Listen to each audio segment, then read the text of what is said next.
Just take this song as whatever it calls forth in your mind and your heart and your body.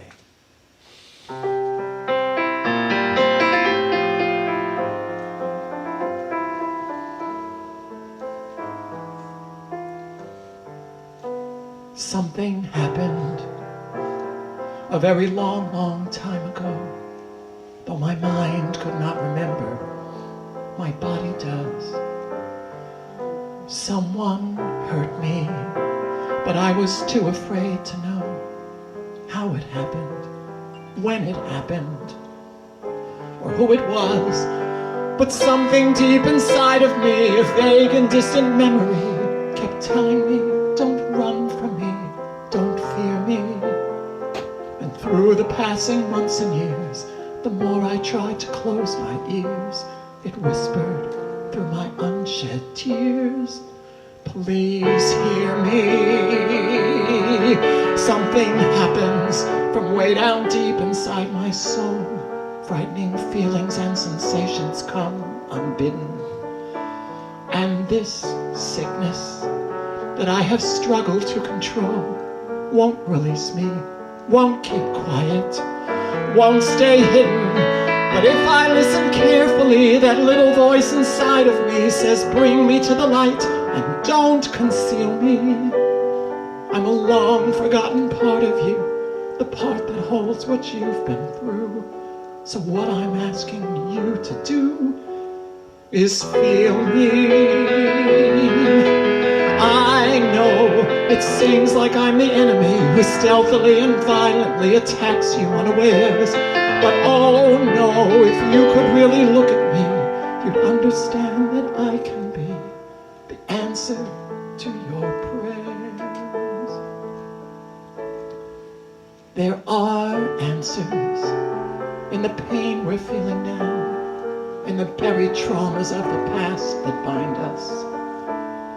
There are people who can help and show us how to release the fear and leave that past behind us.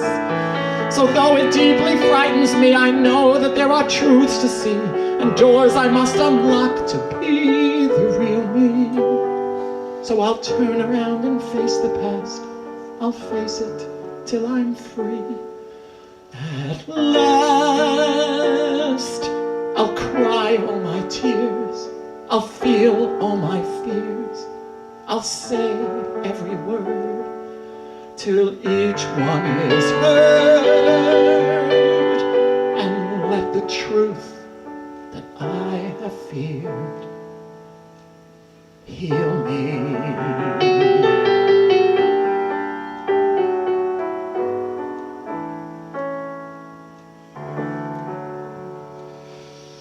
So slowly in your own time, open your eyes and come back to the room. I wrote that song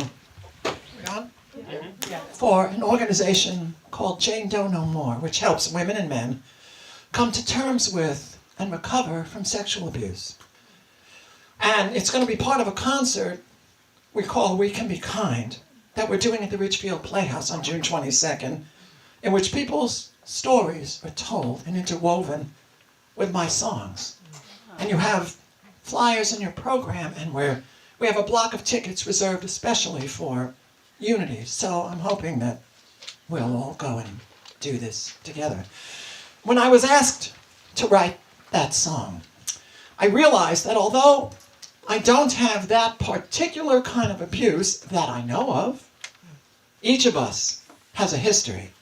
Things inside of us, feelings of hurt and pain and anger and frustration, often from long ago, that we wrestle with and sometimes have trouble reconciling with our spirituality, our faith, our sense of who or what God is. And so often, when we try to express these things around Unity, or when people express them to us, we quickly make some positive spiritual response, informing others or ourselves why we should be grateful, why we should give more if we want to receive more, how it's all good because God is present in all circumstances, how everything is in divine order. And these things are true. And these principles are the way the world works. And a connection with God and Spirit is truly the path to freedom and abundance and spirit.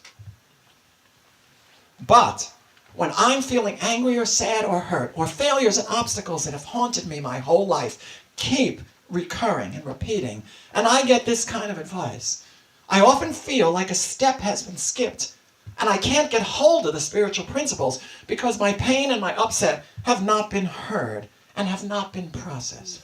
So when someone responds to, I had this very upsetting thing happen with, all is in divine order, I kind of want to punch them. So when Elizabeth Mora spoke here a few weeks ago, she mentioned spiritual bypass, and my ears perked up. She talked about how life contains suffering, and that's part of it, and has to be included and tended to, not just passed over and gotten rid of. And as I thought about it over the following weeks, I began to remind myself of and remember something I've always instinctively known. In fact, something that is the reason I developed my thought exchange work. Our suffering, our pain, our frustration, rather than being something that has to be overcome or gotten rid of, is an intrinsic part of our growth and healing and our path to enlightenment. And it needs to be embraced and shared and worked with, without either suppressing it or splaying it out on others, emphasizing it and increasing it. How do we do that? That's the question. Now, our church, being an intimate church, has always had what we call community prayer. And when Sean got here, the community prayer was someone would raise their hand and talk about something terrible that had happened. My mother is sick. I lost my home. I have no money. And everyone would sympathize and feel sorry for them, and there'd be something said about, God is good and here and whatever, and we'd go on. And that allowed the community to hear what was going on with each other. But at a certain point, Sean felt that it was emphasizing the problem without solution. So we shifted community prayer to, we go around the room and everybody says something positive. In God, I know that everything is possible. In God, I am healed, etc. Well, that was good, but people started to feel, where do I put my stuff, and how does anybody in the community know what's going on with anybody else? And it sort of seemed to be suppressing the, positive, and let's not think about the negative. So he came up with correct perception, where people could voice their upset. And then we would all get to listen to a spiritual solution. This not only allowed individuals to express their upset, but it often allowed many of us to contact similar upsets and feelings in ourselves, to empathize and get in touch with how we also feel similar feelings and have our own form of that particular challenge. And then as a community, be offered ways to hold that person and our own upset differently. But to me, one of the most important parts of the guidance is that we are recognizing and holding the upset within spiritual principle, not trying to get rid of it or hide it from others or ourselves. Everyone in the room is feeling it in themselves, quietly, identifying with some part of it, and as such, empathy and community are present. Empathy is different from sympathy. Sympathy is feeling sorry for someone. So by definition, it makes the person with the problem less than. In empathy, we hear someone else's problem and we feel it within ourselves. And by doing so, we allow the person experiencing the issue to be seen and heard. But in addition, we create an experience that we are all human. We are all the same. Someone else's challenge or problem isn't bad. It doesn't need to be fixed. It just is. Sometimes in unity And in life, in an effort to be helpful or apply spiritual principle, we skip empathy and go right to solution. The challenge with this is that the feelings and upsets and problems are not recognized and processed. They either go underground and fester and come out some other way, or the person experiencing them has to resist to prove why they should feel this way. The person will feel compelled often to make up a story about how horrible it is, and you don't know, and we will try to talk them out of it, and they dig in their heels, and we are off and running. If we simply, on the other hand, mirror what the other person is saying, without judgment, without fear, we leave the door open for spirit to work. Even if the person is saying how horrible something is, we don't have to agree with them. We can know the greater spiritual truth. But rather than trying to fix them, we can look past the story and think to ourselves, why are they feeling compelled to tell it? Saying something along the lines, oh, I can feel how upset you are. Wow, that's difficult. Along with a hug, or just sitting and listening, or saying, what do you need? Allows the upset to be processed, and only then can we begin to hand it over to spirit. Saying something like, you know that's not the truth, and you need to find positive words to say it, has never worked for me. What has worked for me is, I see you've used that word, and although it's not spiritually true, tell me why you chose that word. Sean and I, as many of you might know, I live with a minister. Which is wonderful in many ways. But Sean and I have worked on this because I will say, my life is crap. And he'll say, David, that's not true. That's not really, what are you really saying? And we've worked on, Sean, that's the word I chose. Can you ask me, why did you choose that word? What is it that you're feeling? And then he can give me the spiritual principle. If not, I will prove that my life is crap. And your stupid spiritual principles are not going to help me, because I am different. Each of us, no matter how much spiritual work we've done, has times when we forget. And at those times, it's crucial that other people around us hold the space until we remember. A friend of mine likes to say, thank God we're not all crazy on the same day. But since all of us have experienced being crazy at one time or another, just as Mike pointed out in his example, let's remember what that's like and not judge when someone else around us is going through it, or even when we ourselves are going through it.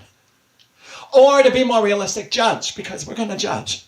But don't let that lead the way, and don't let that lead your behavior.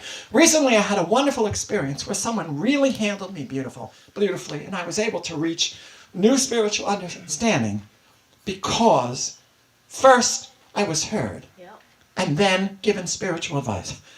A few weeks ago, I was speaking in Atlanta, and I stayed with an old friend who used to be in Unity. He's now a Messianic Jew. So he's a Jew who views Jesus as the Messiah, but Jewish. And so I was staying in his house. This is a man of extraordinary abundance. So I just really enjoyed his 12,000 square foot mansion on the water in the suburbs of Atlanta. And we went out to dinner, and we're talking. And I was telling him about stuff. And he said, David, your batteries are depleted. You are worn out because you've been giving and giving and giving, and you have not been receiving. And I thought, ooh, that feels right. He then went on to say, I refer you to Psalm 81, verse 10. I open my mouth wide and receive. Everybody say that with your arms. I open my mouth wide and receive. So good. Look at you. Oh. That makes me want to get it. He then went on to say, you're not paying for a thing this weekend. I am driving you everywhere. I'm selling your books. This is your weekend to receive. So I went to my talk, and he sold books for me at the table, and I stood here and autographed them. And every time he'd get money, he'd hand it to me and go,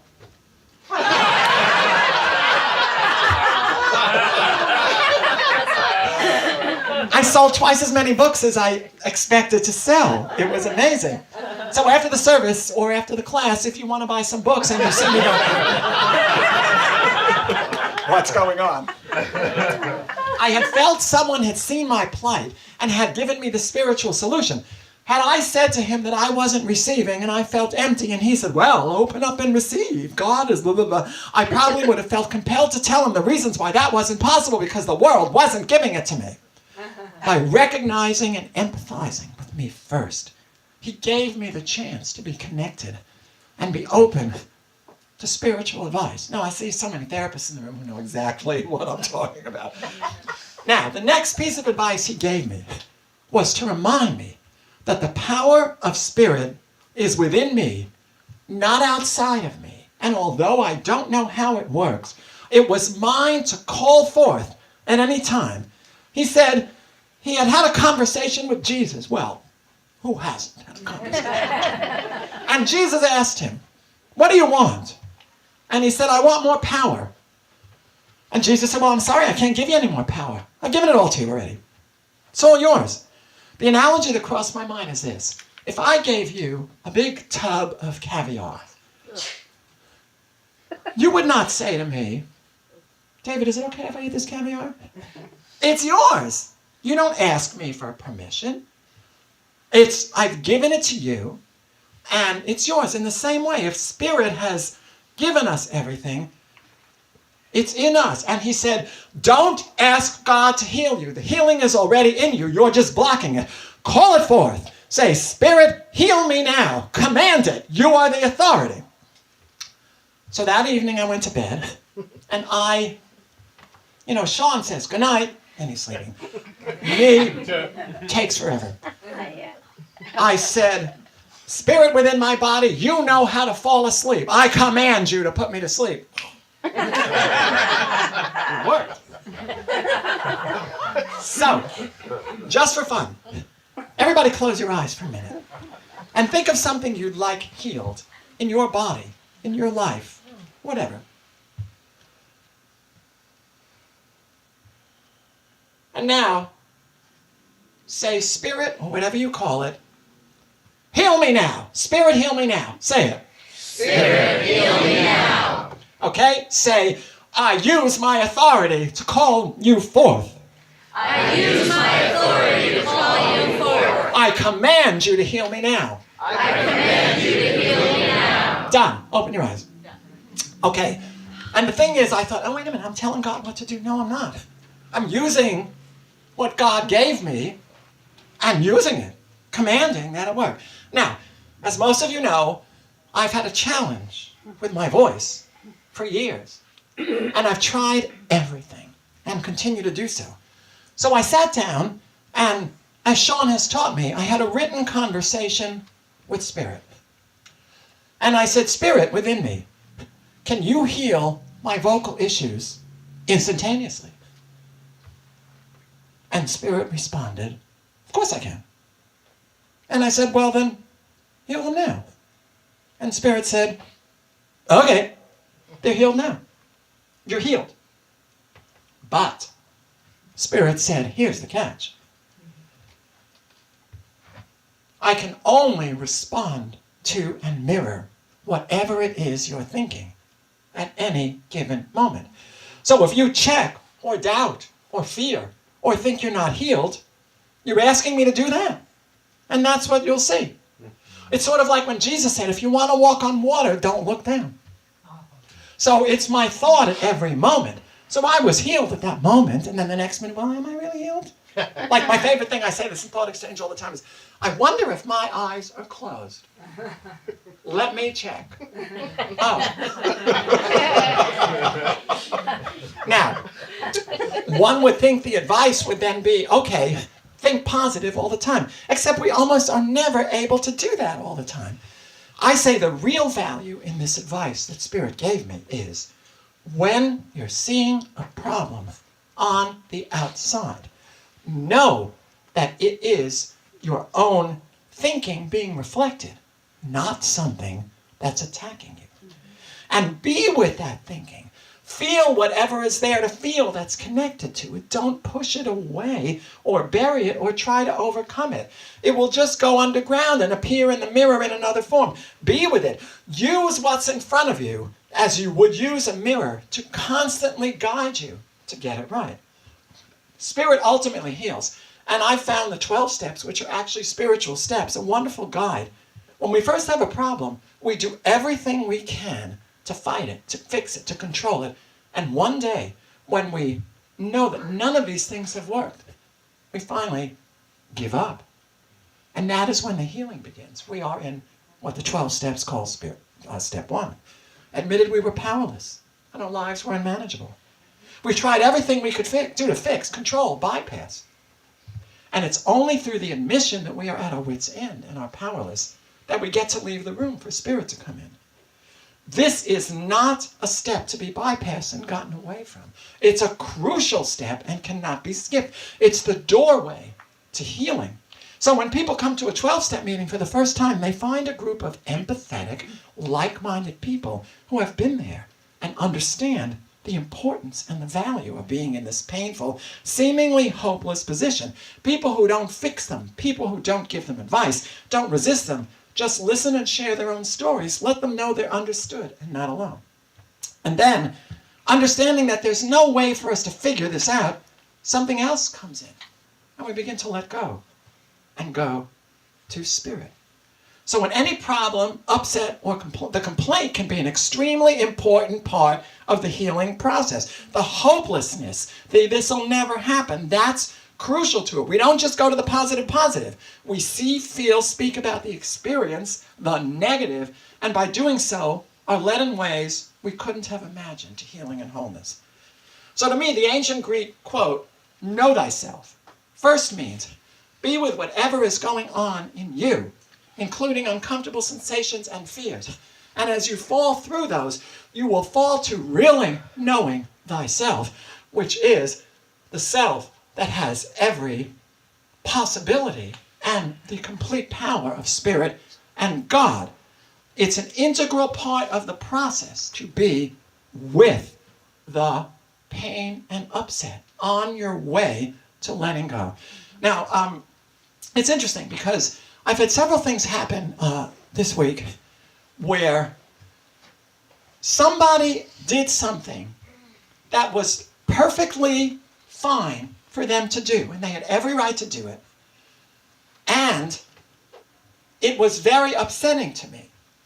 But it was not something that I could yell at them because they didn't do anything wrong. And I noticed that my first instinct was to go, oh no, they're fine, everything's nice, it's really... And then I started choking, losing my voice. And then, so I think, well, I have to express it. I have to this. And I realize, no. I have to know that I am absolutely furious about this. And they did nothing wrong. I increase my capacity to know how I feel. And I don't have to push that forth or hide it. I'm there. This is the healing. Now, I've had many occasions in my career to work with some major stars, gorgeous, talented, wonderful people, and I learned very early that many of these people achieve their near perfection not by thinking of themselves as fabulous or gorgeous, but by actually observing every single thing they want to fix and improve. In other words, they look at themselves with a critical eye, especially at the negative, and use their observations of their flaws and challenges to move forward in their goals. About 40 years ago, I did Grease on Broadway. And my friend Robin Vogel played Cha-Cha. And Cha-Cha in that original production was a big girl with a yellow dress sort of this color yellow. And it had crinolines. It was a really stupid-looking, ugly dress. And Robin had to wear a fat suit. And she was getting fitted for her costume. And she's standing in a booth, in front of the mirror on the thing, looking at herself. And she hears from the next booth a familiar voice that says, "I look disgusting in this. This is horrible." And so Robin peeks around the edge, and there's Ann Miller standing in a sequined, slinky, low-cut dress. And Robin went, "You think you look horrible?" But Anne was so meticulous and so detailed that when she opened on Broadway in Sugar Babies and walked out in that dress, she looked stunning because she found all the flaws and they fixed them.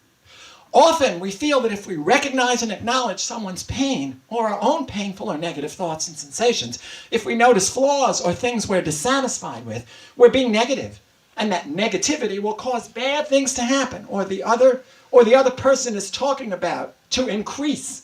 If we can remember that what we're listening to are thoughts and sensations without having to believe them, but also without having to negate or bypass them.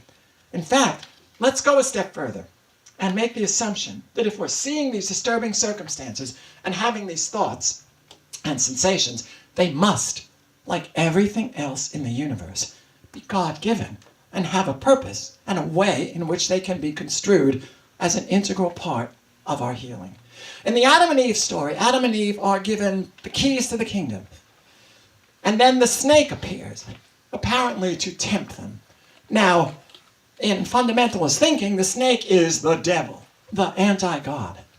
But if God is God, and God creates everything, who sent the snake? Has to be God. So there has to be some purpose in the snake. We may not know it, but we can hold it and deal with the snake. So what if all our foibles, all our troubles, all our upsets and failures can be for good? What if they are not things to be bypassed or gotten rid of, or to feel guilty about or ashamed of, but opportunities to see in the mirror what we're thinking, to share our human experience, and to love each other? The second of the two commandments is love thy neighbor as thyself. What if when we see someone in some kind of need or trouble, we first give them what we wish for ourselves? We see them. We feel what they're feeling. And by doing so, let them know that they're not alone. They're not strange. They're not beyond hope and understanding. There's a wonderful practice in Kabbalah called tikkun. When you have a problem, especially a big problem, a diagnosis, a financial challenge, whatever, you stop and you think of everybody in the world who has that problem. So, it's not just you. You're not alone. Everybody in the world who has it. You're not alone, and they're not alone. Unlike, of course, the story about my grandmother who found out Cousin Ruthie might have cancer, and she said, "Oh my God, if Cousin Ruthie has cancer, this is all I need." We know that in spirit, we are all one. However, in the illusion of the physical world, being in separate bodies, separate lives, we can forget that. Anytime we can have empathy, share what another is feeling, view it with compassion, we can reconnect with the fact that we are all one in spirit. And by doing so, we are automatically in God, which we are always anyway, but we forget. God doesn't forget. God doesn't know. We forget that we are in God. And from this position, once we know that and are seen, we can take advice, take guidance on how to remember that Spirit does, in fact, have all the answers. Every once in a while, we get someone who comes to this church for the first time and doesn't return and reports back, everybody's too happy there. I think it's one of the most wonderful things about our church that we are so happy and positive. But I also think that what they're reacting to is that they may have come here because they're feeling lost or upset. And somehow on that day, they feel no one is mentioning anything they can relate to. Now, I'm noticing a wonderful shift in the level of empathy that we have been demonstrating in our community as time goes on. The subject of empathy, Sean asked me to talk about empathy today. The subject of empathy, and including all our experiences in spirituality and our view of God, has more and more been coming to the forefront around here. Just a couple of weeks ago, Maria's talk was about how she looks at the terrible, upsetting things also, and she's able to find joy. She used to just put them over there. So we're opening up to that. Other people's challenges are a mirror. I notice when I'm having a particular challenge, suddenly all sorts of students are coming to me with that very challenge. All sorts of things are happening that bring up that challenge. Why? Because the world and other people are a great mirror in which we can see ourselves. And in fact, our own bodies and our own interior challenges are the same kind of mirror. So let's not cover the mirror. Let's see what's in it, like Ann Miller did. See what's in it, and then, only then, we can work on these things, not in the mirror, i.e. in the world, but in ourselves, in who and what's in front of the mirror. And when we do this, the mirror must change. I see myself in the mirror. I don't see myself in the mirror. I'm not in front of it. I see my hand in the mirror. The mirror has to reflect what's in front of it. There's nothing in the mirror to begin with. If we can get this, we are on a true spiritual path that includes everything we see in the mirror in our bodies and in the mirror of the world. Everything is included as part of our complete spiritual path.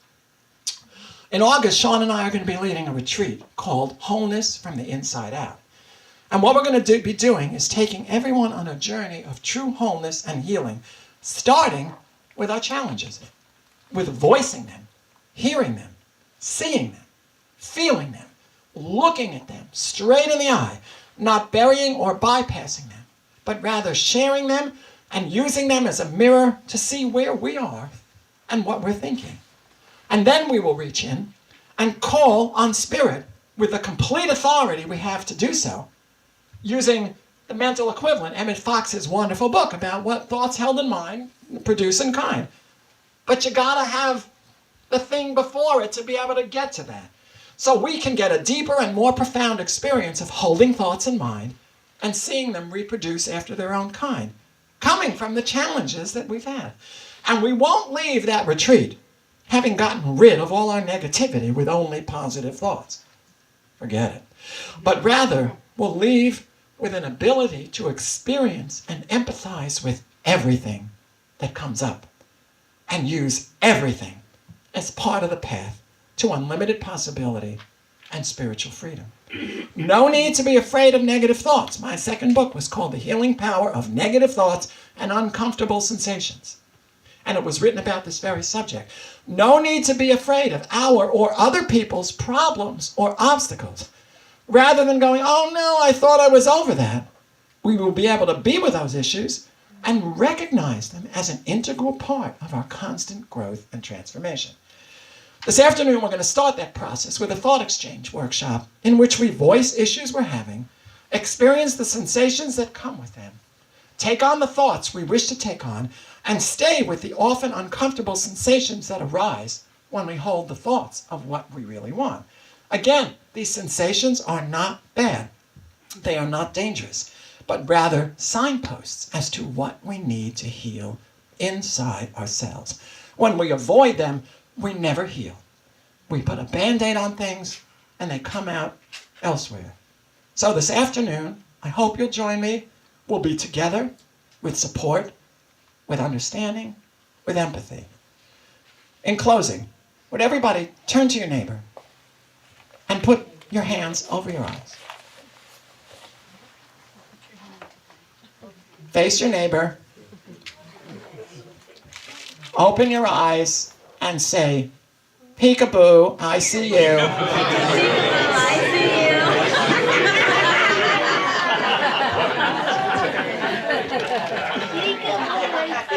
There's a reason why this is one of the first games we play with our children, and the reason is empathy.